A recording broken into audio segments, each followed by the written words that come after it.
Welcome to školasrpskog.com. The verb to be or biti in the context.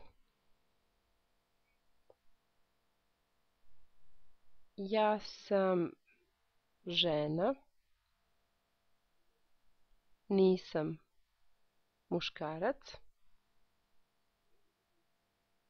Ja sam vesela, nisam ljuta. Ja sam u gradu, nisam na aerodromu. A ti? Da li si muškarac ili žena? Da li si ljut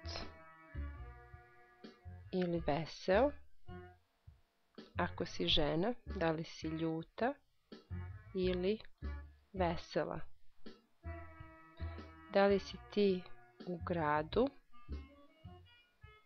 ili na aerodromu?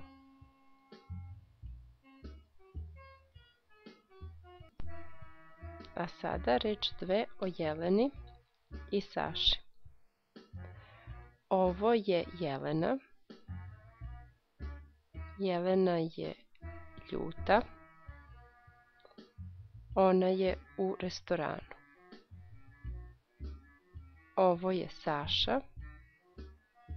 Saša je veseo. On nije u restoranu. On je na selu. Now you do the same.